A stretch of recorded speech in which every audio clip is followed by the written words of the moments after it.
quem acompanha o futebol já ouviu falar também muito no Birungueta, o pai. Eu estou me preocupando em dizer isso porque, né, tem gente muito nova que às vezes não sabe nem a história do clube, e o Birungueta já jogou no 13, começou no extinto Gavião, e é por onde a gente vai começar essa conversa, Birungueta. Boa noite, um prazer tê-lo aqui. Como é que foi o início da sua carreira no futebol no Gavião, que era uma equipe também tradicional aqui de Campina? Primeiramente, Gustavo, meu boa noite para você, para a sua equipe também e para o telespectador que está nos ouvindo nesse instante. E para falar da minha carreira, foi quando eu comecei no Gavião, Sociedade Desportiva da Borborema, time só contratado de São Paulo, Rio de Janeiro e um pouco de jogadores também do Recife. E eu comecei no juvenil, teve a peneira, fui a revelação do ano, graças a Deus, me dei muito bem. Zé Aurino me profissionalizou, deu o primeiro salário a mim por ele, certo? E eu segui minha carreira em frente. Pena que no segundo ano teve problema a equipe e o time foi desmanchado. Para o torcedor do 13, do Campinense, o torcedor mais novo, né, que porventura possa ter ouvido falar no Gavião, porque como você disse, se desmanchou, acabou, né? Quem foi o Gavião na história do futebol local? O Gavião foi um time que mostrou todas as suas qualidades, de bons jogadores, fez uma campanha lindíssima, fomos vice-campeão em cima do Botafogo, por azar, né? Porque com 1 minuto de jogo o Bispo perdeu o pênalti e nós não esquentemos a cabeça, né? Porque futebol, todos os jogadores passam por esses momentos, né? Porque perder pênalti, qualquer time, qualquer jogador perde. E nós seguimos no segundo ano, foi quando surgiu as contratações dos jogadores mais locais. E foi dando certo também, mas só que houve os problemas de documentação e o nosso time foi desmanchado. Essa grande diretoria que aqui existia em Campina Grande, que era Zé Aurino, Menininho, Labi Mota e outros, que eu esqueço no momento. Pois é, e depois do Gavião, como é que foi a trajetória? E onde é que entra o 13 na sua vida? O 13 foi quando o Gavião acabou, eu peguei passe livre, aí fui para o futebol cearense, o treinador veio me buscar, eu fui indicado por Zé Lima, treinador, e eu fiz uma lindíssima carreira lá no futebol cearense, passando 3 campeonatos cearenses pelo Quixadá. Em seguida fui contratado pelo Icasa, pelo Valfredo Medeiros, treinador, certo? Passei 2 temporadas no Icasa, depois fui para o Tiradentes de Fortaleza, Campeonato Brasileiro, depois fui para o Guarani de Sobral, depois fui para o Ferroviário de Fortaleza, Campeonato Brasileiro.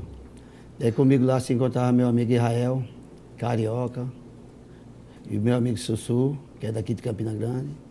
Era um grande time também do Campeonato Brasileiro. Fizemos uma boa campanha. E o 13, como é que foi? E o 13, eu estava em Sobral em 83, e o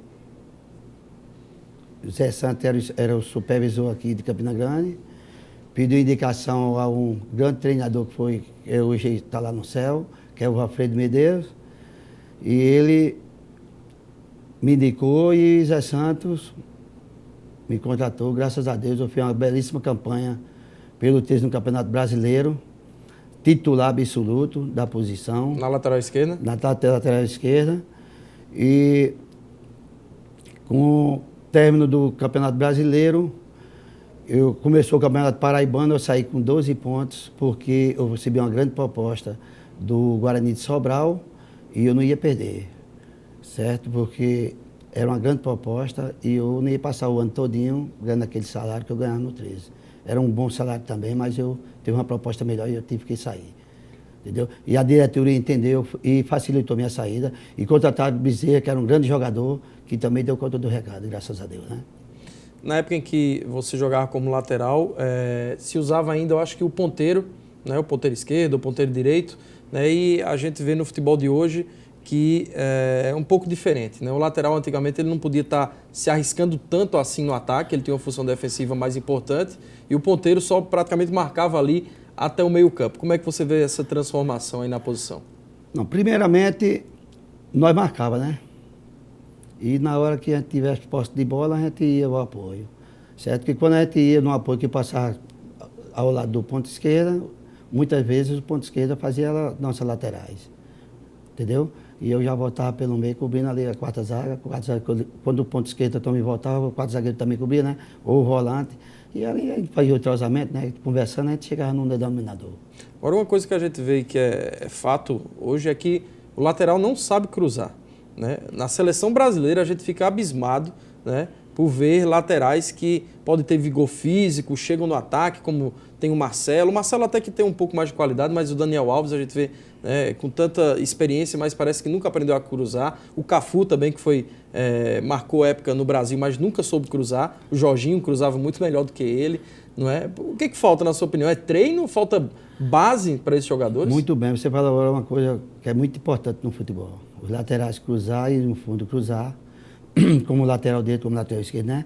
E o Jorginho aqui demonstrou muitas vezes aí pela seleção, pelos clubes que ele passou, como agora está o lateral esquerdo da nossa seleção, né? Que é o Marcelo, como o Daniel. Agora só que ali tem quando o lateral esquerdo vai apoiar o outro, fica um pouco, né? Não pode ir os dois juntos também, né? Para não ficar as costas... Fica o buraco lá atrás. Ficar o buraco. E o que eu acho interessante é o quê? É o lateral ir e cruzar a bola bem. O que é que eu mesmo, quando eu jogava, os meus cruzamentos sempre saíam redondinhos. Por quê? Porque quando eu trabalhava com o meu treinador, e eu tinha aquela falta de que eu não era muito bem nos cruzamentos, quando eu comecei, eu ia aprimorar. Todo depois de treinamento, eu ia aprimorar. É isso que o jogador de hoje tem que fazer, os laterais, principalmente os daqui de Campina Grande, né? Estão deixando a desejar, mas eu creio que a partir de agora eles vão melhorar, porque tenho certeza que principalmente o Gil 3 aí vai melhorar, porque é um grande jogador, o lateral Hudson, e eu tenho certeza que esse Hudson vai melhorar, porque ele vai aprimorar os cruzamentos dele, ele está faltando só isso dele. Que raça ele tem, saber jogar ele sabe, né? E a torcida gosta dele, né? Porque ele tem aquela raça dele, e isso é muito importante na posição de um lateral. O que a gente vê, às vezes, é se preocupando muito mais com o lado físico do que o técnico, né? Hoje está assim, né? O lado físico do que o técnico, né? Porque supera, né? Mas o cara tem que, primeiramente, marcar, eu sempre fui assim, marcar para depois desenvolver o trabalho lá na frente. Por quê? Porque o lateral, o importante do lateral é os cruzamentos. Como é que os atacantes vão fazer gol?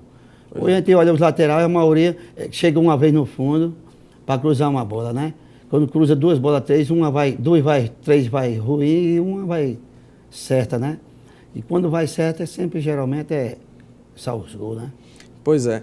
Quero saber também como é que foi o início da carreira do seu filho. Você imaginava que ele fosse se tornar jogador profissional de futebol? Porque o Birungueta a gente conhece de perto e sabe que, assim, até pela idade dele, deveria já ter, sei lá, acho que começado na base e tudo mais, jogou sempre pelada, bateu sua bola e, não vou dizer de uma hora para outra, mas teve uma resposta rápida, né, dentro do 13. Como é que foi esse processo? Gustavo, é o seguinte, eu tive 3 filhos, todos 3 sinceramente, era para ser um jogador de futebol. Eu não sei se ia dar sorte, né? Mas profissional ele estava para ser. Não é porque é filho de Birungueta não, sabe? Porque ele sabia jogar. Só que eu nunca coloquei em escolinha, certo? O único que eu coloquei na escolinha foi Birungueta, o Emanuel Birungueta. Por quê? Porque ele jogava no Fortaleza com o seu Pedro, lá no Paulistano, próximo à minha casa, certo? E eu sempre ao lado dele ali, né? Reforçando ele com palavras, como é que ele fazia, né? E ele incentivado e estava indo, né? E seu Pedro do Fortaleza, a mesma coisa. O que aconteceu? Jogou 3 com Fortaleza, umas 2, 3 vezes, e Barbosinha se interessou, como o Dario. E mandou pelo um colega meu, que eu comparecesse lá, que ele queria umas conversas comigo, certo? Quando eu cheguei lá, era a contratação do meu menino. E graças a Deus, faz 8 anos que ele se encontra lá no 13. Estou satisfeito, porque ele está chegando aonde eu quero, no denominador, porque ele já começou a pegar alguma experiência com os profissionais que tem lá dentro. Pelas competições que participou Pelas agora, competições, né? Que ele está participando. E isso aí está coisa linda na vida do meu filho. Por quê? Porque ele está se dedicando cada dia pelo que eu vejo na minha casa, né? Porque ele está fazendo em casa e fazendo lá no 13 é coisa grande, certo? Só Deus que vai dizer isso. Tá certo, então. Birungueta, brigadão pela participação aqui. Tem algum recado para deixar?